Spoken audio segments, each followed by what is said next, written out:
सर्वप्रथम शिव गुरु के चरणों की प्रणाम, मैया भवानी के चरणों की प्रणाम, हरिंदर भैया के चरणों की प्रणाम, लीलम दीदी के चरणों की प्रणाम, कथा सुनने वाला सारे गुरु भाई बहन के चरणों की प्रणाम।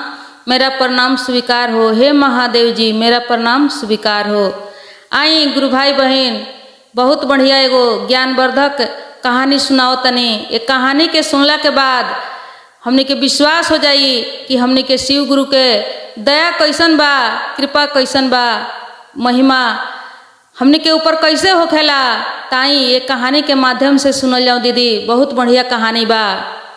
एगो गांव में एगो पति आ पत्नी रहत रहे लोग। पति पत्नी बहुत गरीब रहे लोग। छोट मोट गांव में ये लोगों एगो दुकान रहे, व्यापार रहे, छोट मोट खेत बाड़ी कुछ ना रहे। एगो लड़का आ एगो लड़की रहे वो लोग के, और दुकान से वो अपन गुजारा करत रहे लोग।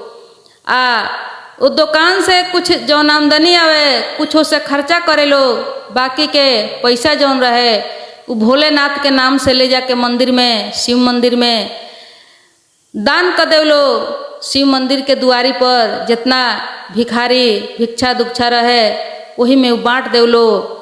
पैसा तो एकदम कम रहे, आमदनी कम रहे, लेकिन फिर भी अपना खर्चा के बाद जौन कुछ बचे थोड़ा मोड़ा वो पैसा के वो भोलेनाथ के नाम से दान करस। उनका में श्रद्धा भक्ति ऐसन रहे कि बिना कुछ दान कैले वो अन्न ना खास, पानी ना पियस। उनकर श्रद्धा, उनकर प्रेम शिव जी के प्रति बहुत विभोर रहे।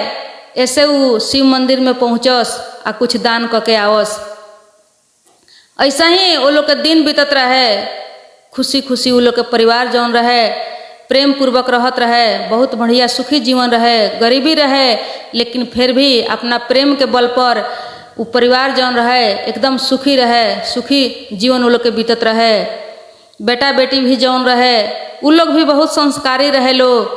माई बाप के देख के वो लोग के भी संस्कार अच्छा रहे। काहे कि लड़का लड़की जौन होला वो घर ही से सब कुछ सीखेला दीदी। घर में जौन काम होला, जब माई बाप जौन काम करेला उहे काम बेटा आ बेटी देखेला आ उहे सीखेला। यदि सही कर्म करता तो घर ही से सीख लेबा, यदि गलती करता चोरी करता तो वो बुझी कि घर ही से सीख लेबा। काहे कि बिना सीखले आज तक कुछ ना होखेला। हमने के जितना घर में काम कइला सब कुछ हमने के देख के सीखे के पड़ेला, अनुभव करे के पड़ेला।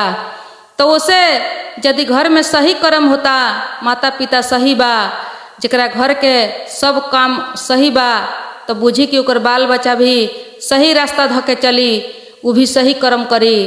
तो उनकर बेटा बेटी जौन रहे वो भी संस्कारी रहे, सही रहे, अपना माई बाप के संगे संगे सहयोग करे, मदद करे जौन होखे तौन रहे लोग। बहुत छोट छोट लेकिन फिर भी बहुत ज्ञानी रहे लोग। अब देखें एक समय के बात हो कि बहुत बिजोड़ बारिश भइल। बहुत बिजोड़ बारिश भइला के कारण गांव में बाढ़ आ गइल।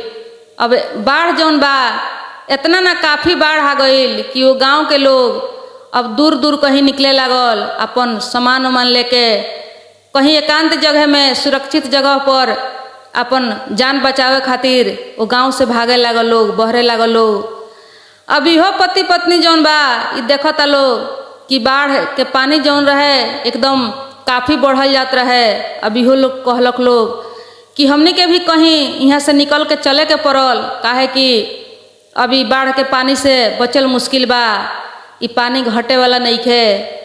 अभी अपन सामान उमान सुरक्षा करके आ चारू जने दोनों लड़का आई पति पत्नी बहर के पानी में निकल गईलो। अब पानी में जब निकले लगलो तब पानी के रफ्तार जौन रहे वो बहुत तेजी से बढ़े, बहुत मुश्किल होखे लागल, बहुत ये लोग के दिक्कत होखे लागल।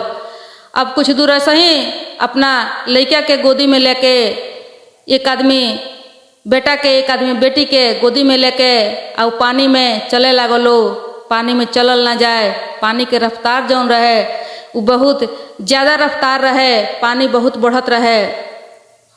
अब थोड़ा आगे चलल लो तो वो पानी में, वो बाढ़ में बचाव दल के एगो नाव आइल, सुरक्षा कर्मी लोग आइल। अभी देखलक लोग तो कहलक लोग कि भाई हमनियों के बैठा लो ये नाव में, अब ये बाढ़ में हमनी के बचल मुश्किल बा। तो बचाव दल के लोग कहलक कि पहले से ही नाव भरल बा, ये लोग हमनी के किनारा लगा के आएम तब तहनी के लेके जाएम। तो ये कहलक लोग कि तब तक बहुत देर हो जाई, तब तक हमनी के ना जाने बाढ़ से का हो जाई का ना हो जाई, कुछ भी हो सकता। कम से कम हमनी के 2 लड़का के लेके चलो लगिन आ हमनी के बाद में आएम सन। अभी बचाव दल के नाव जौन रहे ऊपर ये दोनों लड़का के बैठा के ये लोग बढ़ गईल। आ बढ़ गईल तब तक कि पति पत्नी एक दूसरे के हाथ पकड़ के आई बाढ़ में चले लगलो। चलते चलते कुछ देर के बाद पानी इतना न तेजी से आयल कि ये लोग का हाथ जौन बा वो हाथ छूट गईल। हाथ छूट के आ दोनों जने अलग अलग हो गईलो। अलग अलग होके दोनों जने डूबे लागलो। जब डूबे लागलो तो शिव जी के प्रार्थना करे लागलो कि हे शिव जी, थोड़ा भी हमने के कोनो भक्ति कैले हो किसन ताज हमने के ऊपर दया करी, रक्षा करी। पानी में जब वो आई रहे तब से शिव जी के प्रार्थना करे लोग, लेकिन जब डूबे लागलो तो बहुत ज़्यादा ध्यान शिव जी के उधैलन। अब कुछ देर के बाद थोड़ा सा बाकी रह गई रहे वो लोग के डूब जाए के, तब तक वहाँ साक्षात शिव जी नाव लेके अइनी। शिव जी नाव लेके आके दोनों जने के हाथ खींच के पकड़ के अपना नाव पर बैठा ले हनी। जब शिव जी के देखा था लोग साक्षात पूरा रूप में, तो ये लोग के आँख जौन बा नम्न हो गईल, ये लोग के बेहोशी छा गईल। शिव जी के चरण पर लोग गिर गए। लोग चरण पर गिर के कहलक लोग कि हे नाथ, हमने के विश्वास ना रलो कि ऐसन भी हो सकता, रउआ तो साक्षात हमने के बचावे चलैनी। बहुत बहुत धन्यवाद बा राउर हे भोलेनाथ, बहुत दानी बानी रउआ, बहुत कृपालु बानी। अभी कहता लोग कि हे प्रभु हे नाथ, हमने के बच्चा लोग से साथ छूट गइल बा, हमने के बच्चा लोग से भेंट कैसे हुई।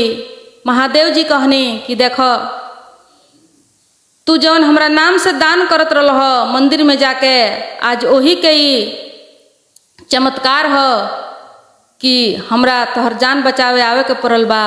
तू बहुत मन से बहुत श्रद्धा से विश्वास से तू हमर भक्ति करत रहल, हमरा नाम से तू दान करे जात रहल, गरीब हो के भी आ तू हमरा नाम से दान करत रहल।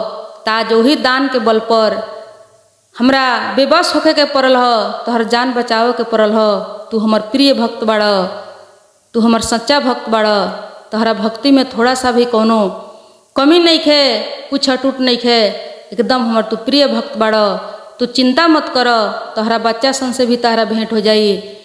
अब महादेव जी नाव ले जाके किनारा लगा के ये लोग के छोड़ देनी। और छोड़ला के बाद कहनी कि तहनी के जा घाट पर, तहनी के बच्चा से भी भेंट हो जाई। अब दोनों पति पत्नी शिव जी के धन्यवाद देवे लागलो, बार बार धन्यवाद दे के आ वहाँ से चले लागलो। खोजते खोजते कुछ देर गईलो तो देखलक लो कि एगो गाछ के लगे किनारा दोनों लड़का बैठल रहसन, बेटा या बेटी। देख के दोनों जने खुशी भइलो, अपना लड़का के जाके गोदी उठौलक लो, गले से लगौलक लो। महादेव जी के बहुत बहुत धन्यवाद देलक लो। धन्यवाद दे के कहीं सुरक्षित जगह पर गईलो।